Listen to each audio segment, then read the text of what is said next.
Morning बच्चों। हम कक्षा 11वीं रसायन के अंतर्गत एस ब्लॉक के एलिमेंट के अंतर्गत हम पढ़ रहे हैं हाइड्रोजन। हाइड्रोजन के बारे में हम देख लेते हैं। आज हम हाइड्रोजन के उपयोग पढ़ेंगे। हाइड्रोजन के उपयोग, क्या क्या उपयोग हैं हाइड्रोजन के, उसको देख लेते हैं। हाइड्रोजन के उपयोग, पहला, हाइड्रोजन एक बहुत ही उपयोगी अधातु तत्व है। बहुत से यौगिकों को बनाने में इसका महत्वपूर्ण योगदान है। आइए इसके उपयोग को देखते हैं। सबसे पहले उपयोग में हम लेते हैं, ये प्रबल अपचायक के रूप में इसका उपयोग होता है। प्रबल अपचायक के रूप में,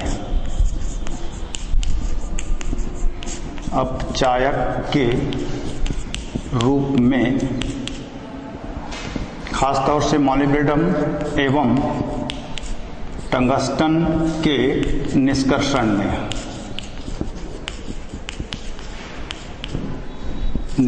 में इसका दूसरा उपयोग है हल्की होने के कारण,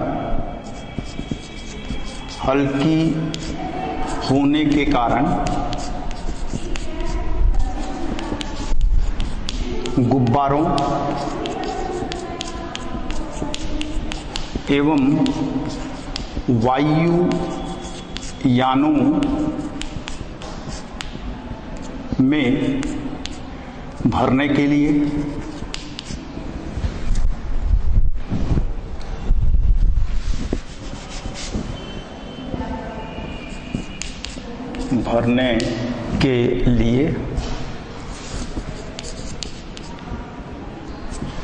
लेकिन हाइड्रोजन गैस ज्वलनशील है, इसलिए इसमें निष्क्रिय गैस के हीलियम का इसमें 85% और हाइड्रोजन का 15% के मिश्रण को इसमें लिया जाता है। ज्वलनशील होने के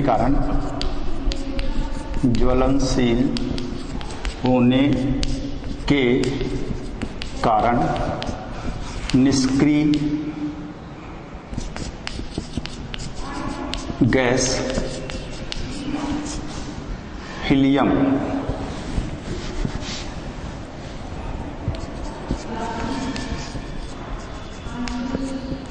हीलियम का 85% एवं हाइड्रोजन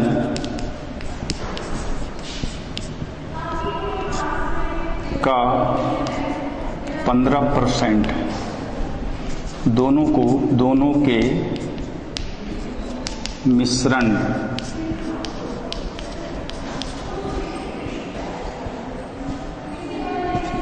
का उपयोग करते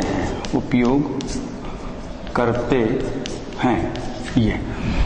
ये इसका दूसरा उपयोग है। हल्की होने के कारण गुब्बारों एवं वायुयानों में भरने के लिए इसका उपयोग किया जाता है, लेकिन ये ज्वलनशील है, इसलिए निष्क्रिय गैस में हीलियम का 85% और हाइड्रोजन का 15% दोनों के मिश्रण का हम लेते हैं, और इसलिए इसको गुब्बारों और वायुयान में दोनों के मिश्रण को लिया जाता है। उसके पश्चात में गैसीय ईंधन के रूप में इसको उपयोग करते हैं। नंबर 3, गैसीय ईंधन के रूप में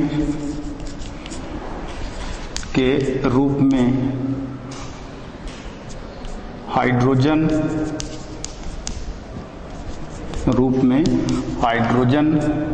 ऑक्सी ज्वाला का वेल्डिंग कार्य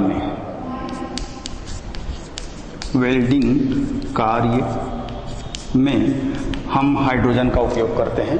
उसके पश्चात में कोल चूर्ण के साथ, नंबर 4, कोल चूर्ण के साथ अभिकृत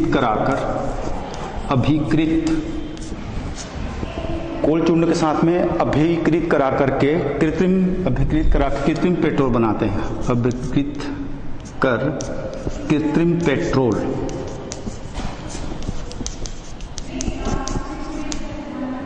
बनाने में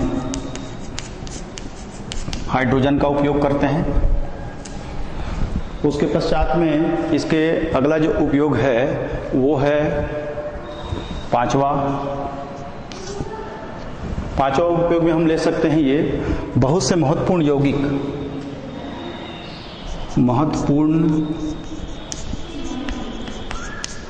यौगिक जैसे मेथेनॉल,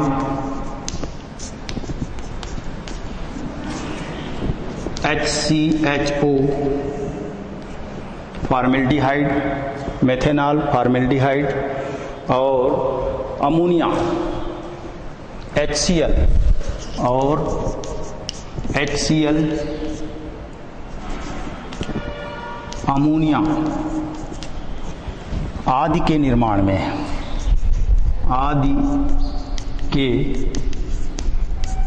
में हाइड्रोजन का उपयोग हम करते हैं। इसके साथ में हाइड्रोजन के हाइड्रोजनीकरण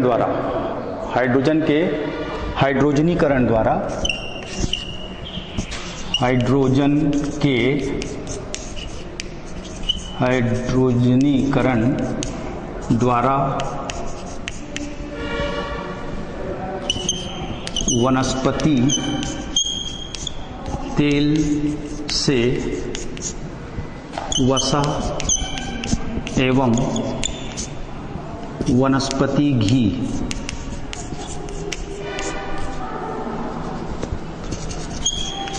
के निर्माण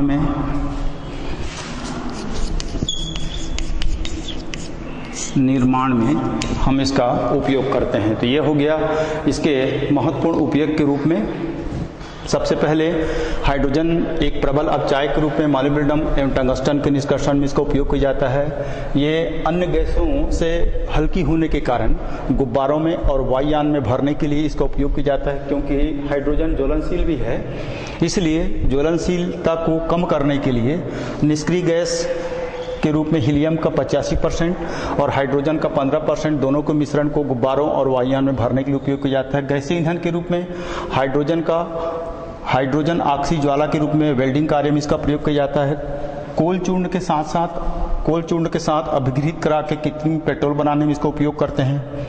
महत्वपूर्ण यौगिक जैसे मेथेनॉल, फॉर्मेल्डिहाइड, HCl और अमोनिया जैसे महत्वपूर्ण यौगिकों को बनाने में या निर्माण में इसका उपयोग किया जाता है। उसके बाद है हाइड्रोजनीकरण द्वारा वनस्पति तेल से वसा एवं वनस्पति घी के निर्माण में भी हम हाइड्रोजन का उपयोग करते हैं। तो ये इसके हाइड्रोजन के महत्वपूर्ण उपयोग हो गए। अब इसके बाद में आते हैं हम अगले टॉपिक की ओर, जो कि है आर्थो और पैरा हाइड्रोजन।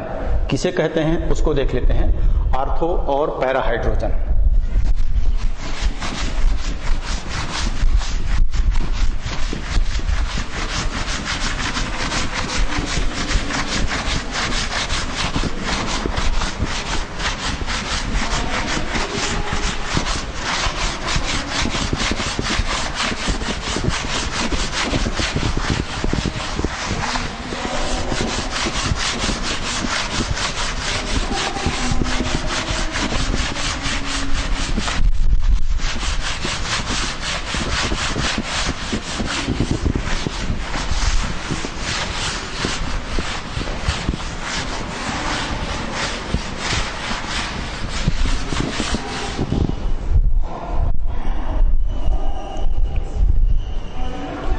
सर्वप्रथम 1927 में हाइजेनबर्ग नामक वैज्ञानिक ने ये खोज करके बताया कि हाइड्रोजन के अणु दो प्रकार के होते हैं। हाइड्रोजन के अणु दो प्रकार के होते हैं, पहला आर्थो हाइड्रोजन और दूसरा है पैरा हाइड्रोजन। जिस प्रकार इलेक्ट्रॉन की भांति इनके नाभिक भी अपनी धुरी पर चक्रण करते हैं, उसी प्रकार इसमें पैरा हाइड्रोजन और आर्थो हाइड्रोजन के नाभिक भी अपनी धुरी पर चक्रण करते हैं। इसको विस्तार से और जान लेते हैं। आर्थो एवं पैरा हाइड्रोजन।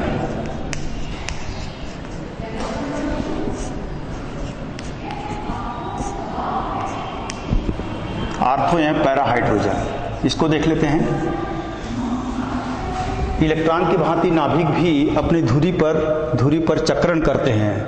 जब हाइड्रोजन अणु के दोनों परमाणुओं का नाभिक का चक्रण एक ही दिशा में होता है तो वो कहलाता है आर्थो। और जब हाइड्रोजन अणु के दोनों परमाणुओं के नाभिकों का चक्रण विपरीत दिशा में होता है वो कहलाता है पैरा। पैरा का मतलब होता है बाहर निकलना और आर्थो का मतलब होता है सीधा। इसका एटॉमिक स्ट्रक्चर के रूप में हम इस प्रकार देख सकते हैं पैरा और आर्थो हाइड्रोजन का।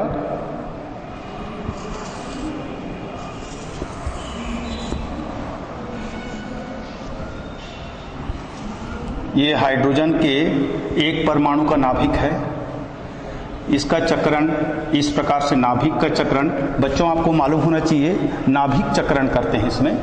और हाइड्रोजन अणु के दूसरे परमाणु का ये नाभिक है,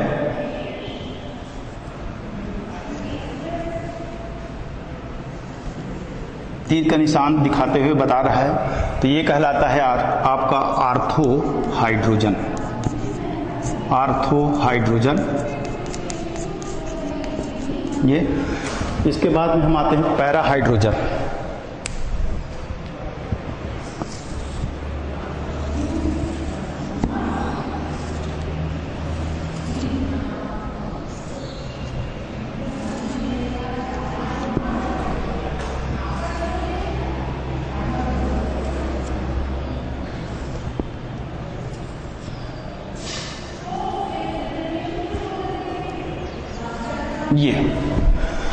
ये कहलाता है पैरा हाइड्रोजन।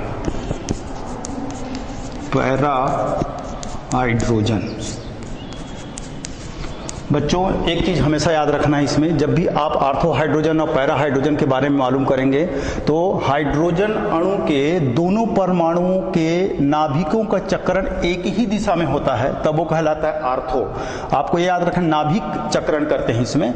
और जब हाइड्रोजन अणु के दोनों परमाणुओं के नाभिकों का चक्रण विपरीत दिशा में होता है तो वो कहलाता है पैरा। पैरा का मतलब होता है बाहर निकलना। तो ये हो गया आर्थो हाइड्रोजन। लेकिन दोनों के गुणों में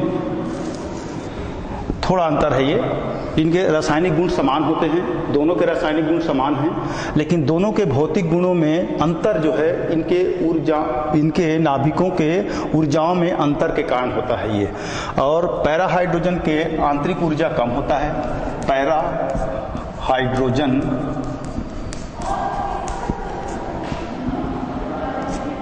के आंतरिक ऊर्जा कम होता है, इसी कारण इसके भौतिक अवस्थाएं बदलती रहती हैं ये। तो ये इसके पश्चात में हम आगे देखते हैं ये। और पैरा हाइड्रोजन के आंतरिक ऊर्जा कम होती है परम शून्य ताप पर। परम शून्य ताप पर साधारण हाइड्रोजन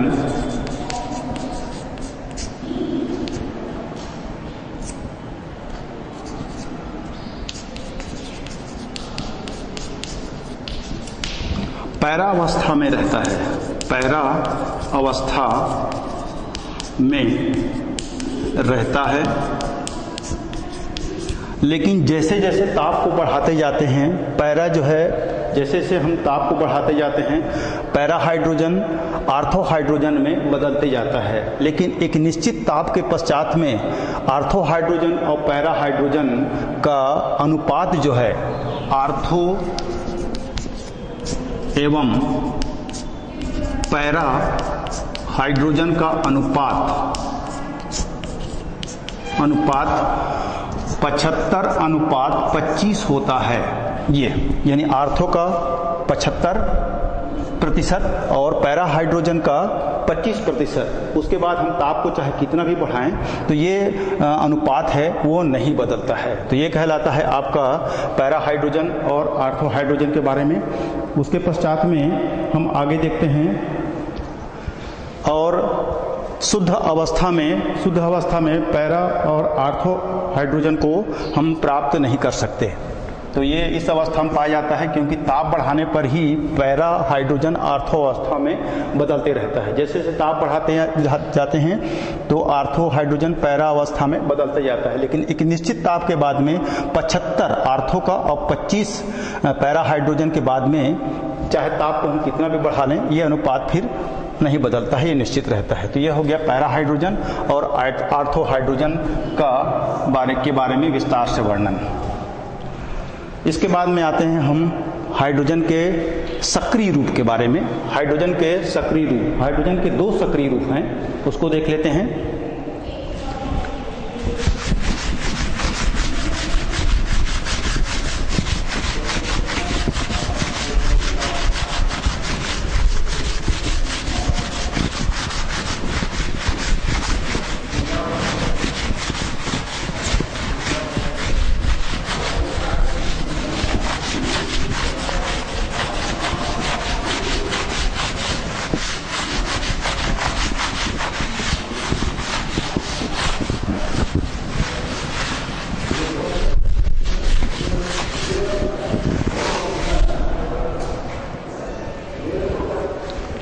हाइड्रोजन के सक्रिय रूप,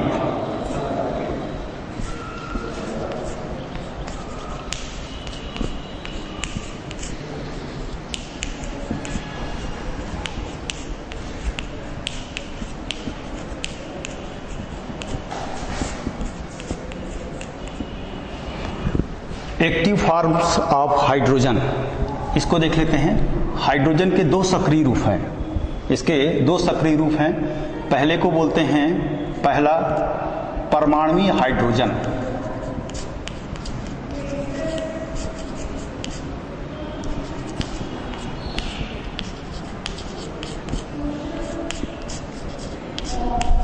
परमाणुीय हाइड्रोजन, ये पहला हाइड्रोजन का सक्रिय रूप है। इसको देख लेते हैं। जब साधारण हाइड्रोजन को विद्युत आर्क के ताप पर गर्म किया जाता है, जब साधारण हाइड्रोजन को विद्युत आर्क के ताप पर गर्म किया जाता है, तो साधारण हाइड्रोजन परमाणुीय हाइड्रोजन में बदल जाता है और इस क्रिया में ऊष्मा का अवशोषण होता है और यह बहुत ही क्रियाशील है, यह बहुत ही क्रियाशील होता है। और यह इसके दो परमाणु शीघ्र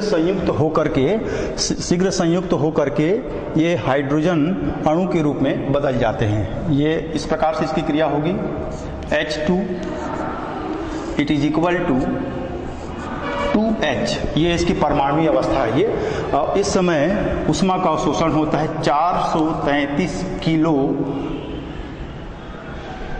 जूल मोल -1 और इस क्रिया में ऊष्मा का अवशोषण होता है, ऊष्मा का अवशोषण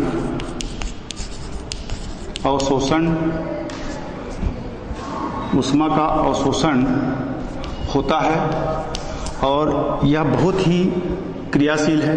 यह अत्यधिक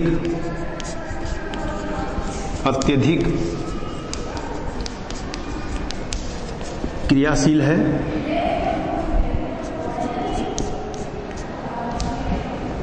इसके दो परमाणु संयुक्त होकर, दो परमाणु शीघ्र संयुक्त होकर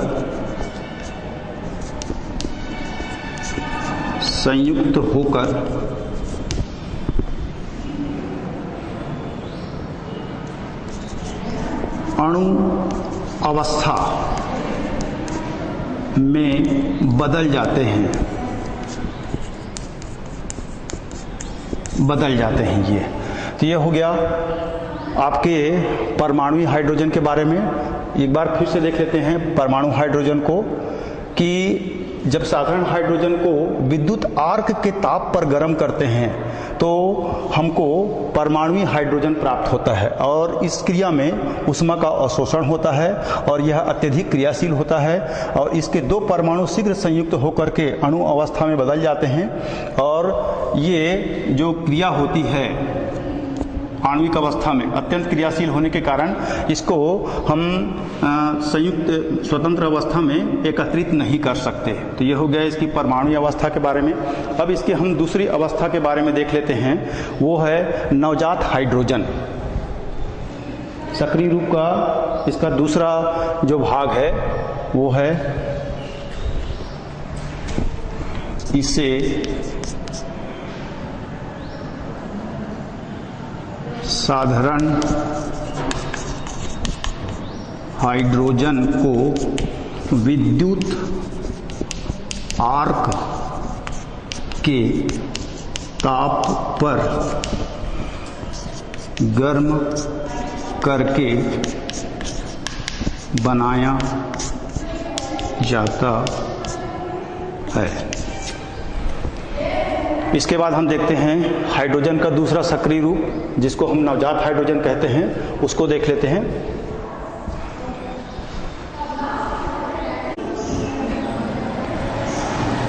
हाँ, तो बच्चों हाइड्रोजन के हम सक्रिय रूप देख रहे थे।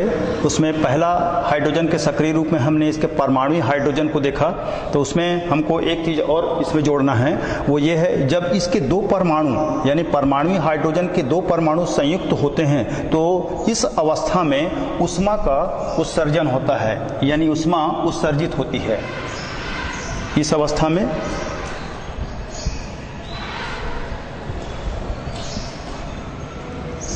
परमाणु हाइड्रोजन संयुक्त होकर अणु अवस्था में आने पर ऊष्मा मुक्त होती है, ऊष्मा या ऊर्जा मुक्त होती है, ऊष्मा या ऊर्जा मुक्त होती है और इसे परमाणुवीय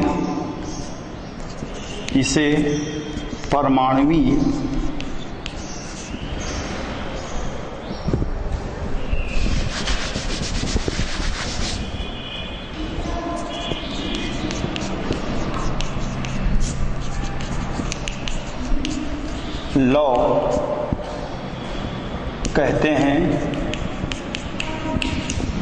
जिसका ताप जो है वो 3450 डिग्री सेंटीग्रेड होता है, जो कि टंगस्टन धातु को पिघलाने के लिए उपयोग किया जाता है, पिघलाने के लिए उपयोग किया जाता है। इस लौ को एटॉमिक हाइड्रोजन टार्च भी कहते हैं। तो बच्चों इसमें दो बातों को ध्यान रखना होगा।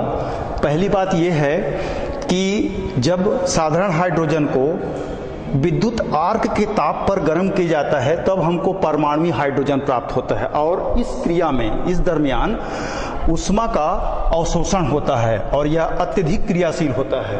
और जब इसके दो परमाणु संयुक्त होते हैं, दो बातों को याद रखना है, ये जब परमाणु अवस्था में रहता है तो ऊष्मा का अवशोषण होता है, लेकिन जब इसके परमाणु अवस्था संयुक्त होकर के अणु अवस्था में होते हैं तो इस समय ऊष्मा मुक्त होती है, और ये जो ऊर्जा होती है या ऊष्मा होती है इसे परमाणु लौ कहते हैं। और इसका ताप जो होता है वो 3450 डिग्री सेंटीग्रेड ताप होता है, जो कि टंगस्टन धातु के लिए, टंगस्टन धातु को पिघलाने के लिए इसका उपयोग किया जाता है, और इस लौ को एटॉमिक हाइड्रोजन टार्च भी कहते हैं। तो ये हो गया हाइड्रोजन के सक्रिय रूप में पहला सक्रिय रूप परमाणु हाइड्रोजन।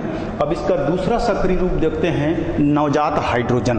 तो बच्चों तुमको दो बातों को ध्यान रखना है, जब ये परमाणु अवस्था में होता है तो ऊष्मा का अवशोषण होता है, जब ये अणु अवस्था में होता है यानी इनके परमाणु अवस्था तुरंत संयुक्त होकर अणु अवस्था में बदलते हैं, इसमें ऊष्मा मुक्त होती है और इसका ताप रहता है 3450 डिग्री सेंटीग्रेड। अब इसके दूसरे रूप में आते हैं नवजात हाइड्रोजन।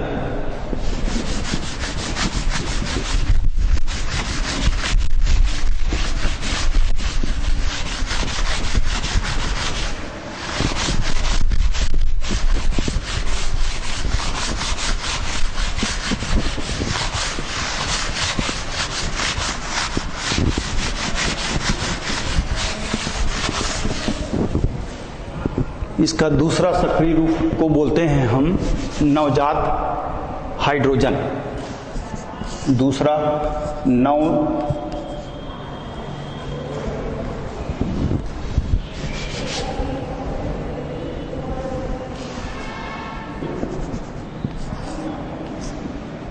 नवजात हाइड्रोजन, ये इसका दूसरा सक्रिय रूप है। पहले सक्रिय रूप में हम परमाणु हाइड्रोजन को देखे, अब इसका दूसरा सक्रिय रूप है जिसको नवजात हाइड्रोजन कहते हैं। ये क्या होता है इसको देख लेते हैं। पहले हम सर्वप्रथम कोई भी रासायनिक अभिक्रिया में सर्वप्रथम हाइड्रोजन जो निकलती है वो हमेशा परमाणु अवस्था में ही होती है। कोई भी रासायनिक अभिक्रिया होती है तो उस रासायनिक अभिक्रिया में जो हाइड्रोजन निकलती है वो हमेशा परमाणु अवस्था में होता है और ये अत्यंत सक्रिय होता है, बहुत ही सक्रिय होता है। और ये नवजात हाइड्रोजन जो है वो प्रबल अपचायक के रूप में इसका उपयोग करते हैं। नवजात हाइड्रोजन का प्रबल अपचायक के रूप में उपयोग करते हैं, लेकिन ये शीघ्र ही दो परमाणु इनके संयुक्त होकर के अणु अवस्था में बदल जाते हैं।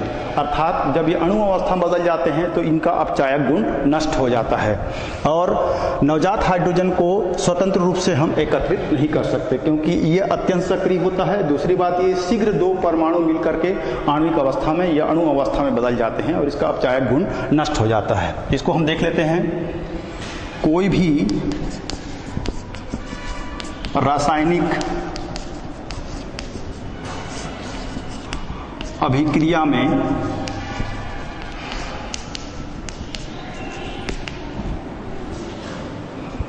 सर्वप्रथम हाइड्रोजन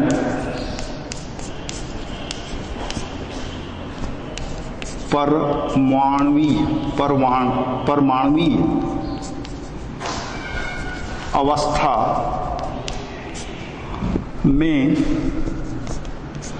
प्राप्त होती है, इसे नवजात हाइड्रोजन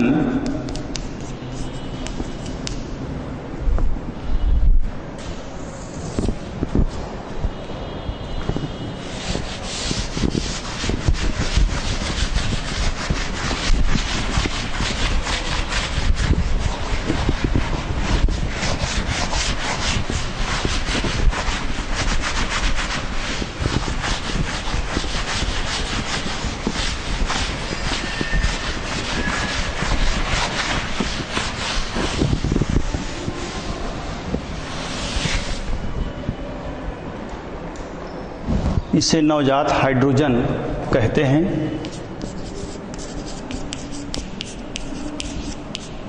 जैसे ये रासायनिक अभिक्रिया है, दानेदार जस्ते में हम तनु सल्फ्यूरिक अम्ल की क्रिया कराते हैं। Zn plus H2SO4 it is equal to ZnSO4 plus 2H। ये नवजात हाइड्रोजन है। ये जो 2H लिखे हुए हैं ये नवजात हाइड्रोजन होता है और ये अत्यंत क्रियाशील होता है ये। और ये नवजात हाइड्रोजन प्रबल अपचायक के रूप में उसको उपयोग करते हैं। नवजात हाइड्रोजन का प्रबल अपचायक के रूप में उपयोग किया जाता है।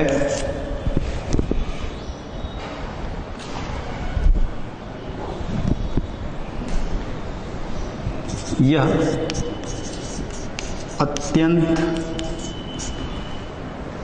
क्रियाशील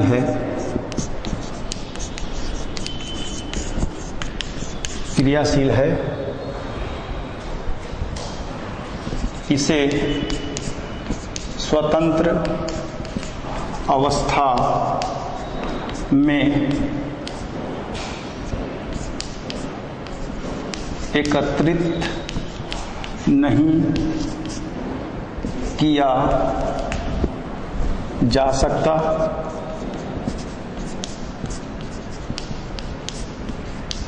यह शीघ्र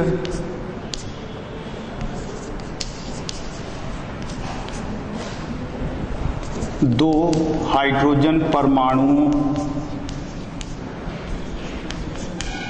से संयुक्त होकर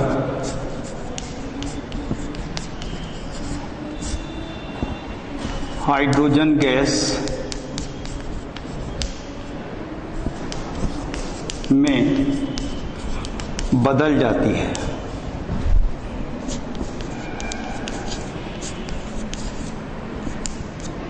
और इस अवस्था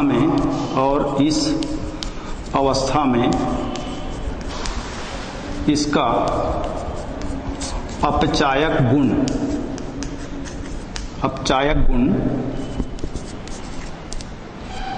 नष्ट हो जाता है। ये हो गया नवजात हाइड्रोजन के विषय में। कोई भी रासायनिक अभिक्रिया होती है उसमें सर्वप्रथम हाइड्रोजन परमाणु अवस्था में ही प्राप्त होता है, इसे नवजात हाइड्रोजन कहते हैं। जैसे ये हाइड्रोजन बनाने की जो प्रयोगशाला विधि है, दाएदार जस्ते में तनु सल्फ्यूरिक अम्ल क्रिया कराते हैं तो ये उसके परमाणु अवस्था में हमको हाइड्रोजन मिला है। और ये नवजात हाइड्रोजन प्रबल अपचायक के रूप में इसको उपयोग करते हैं और यह अत्यंत क्रियाशील होता है। इसे स्वतंत्र अवस्था में एकत्रित नहीं किया जा सकता और यह शीघ्र ही 2 हाइड्रोजन परमाणु से संयुक्त होकर के हाइड्रोजन गैस में बदल जाती है और इस अवस्था में इसका अपचायक गुण नष्ट हो जाता है। तो ये इसके हाइड्रोजन के 2 सक्रिय रूप में, पहला सक्रिय रूप में हमने जाना हाइड्रोजन परमाणु हाइड्रोजन और दूसरा सक्रिय रूप में हमने ये जाना नवजात हाइड्रोजन। तो इनके गुण और किस अवस्था में प्राप्त होते हैं, कैसे प्राप्त होते हैं, ये जाना। हम इसके बाद अगले अध्याय में हम इसके हाइड्रोजन के हाइड्राइड के विषय में चर्चा करेंगे। धन्यवाद।